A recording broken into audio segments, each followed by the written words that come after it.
अक्टूबर 1947 की वो एक मनहूस शाम थी। जब हम कराची बंदरगाह पर एकत्र हुए तब सूर्य क्षितिज में डूबने ही वाला था। आगे जो यात्रा थी वो किसी भी कल्पना से आसान नहीं थी। हम अशांत जल में उतरने वाले थे, शाब्दिक रूप से भी और हर दूसरे अर्थ में भी। बंदरगाह सिंधी हिंदुओं से खचाखच भरा हुआ था। सभी उस जहाज पर चढ़ने के लिए बेताब थे जो हमें भारतीय भूभाग तक ले जाने वाला था। हम अपने ही वतन सिंध में अपने से अलग हो चुके मुस्लिम भाइयों द्वारा फैलाए गए हिंसाचार से भाग रहे थे। इस यात्रा के टिकट सिंध प्रांतीय कांग्रेस द्वारा वितरित किए गए थे। परिस्थितियों ने हमें पीढ़ियों की संपत्ति, स्मृतियों और अपनेपन को पीछे छोड़ने के लिए मजबूर कर दिया था और एक दूर अनजान भूमि में नया जीवन खोजने निकल पड़े थे।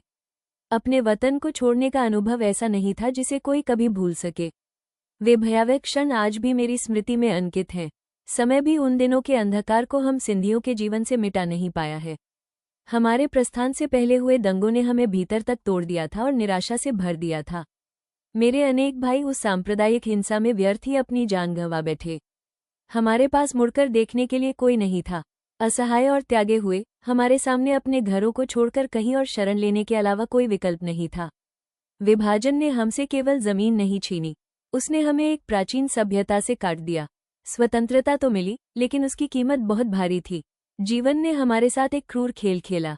हम बार बार खुद से पूछते रहे, हमने ऐसा कौन सा अपराध किया था कि हमें यह नियति मिली?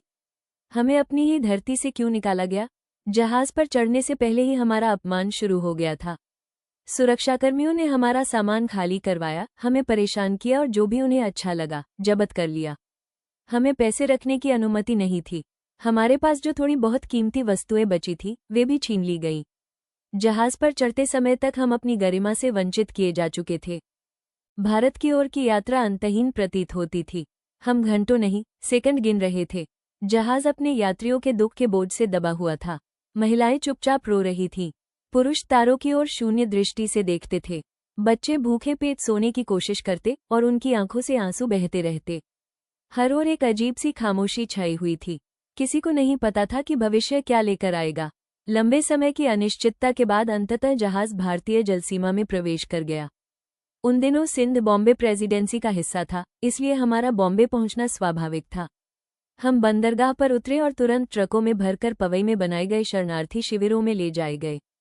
हमें बैरकों और तंबुओं में रखा गया। स्वागत जैसा कुछ भी नहीं था। क्या हम इन्हें अपना घर कह सकते थे? हमारी जिंदगी एक ही रात में उलट पुलट हो गई थी। हमारे लिए स्वतंत्रता का अर्थ था निवासियों से शरणार्थी बन जाना।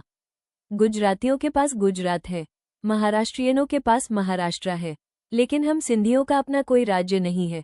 1931 के अखिल भारतीय कांग्रेस अधिवेशन में ये तय किया गया था कि भारत का पुनर्गठन भाषाई आधार पर होगा।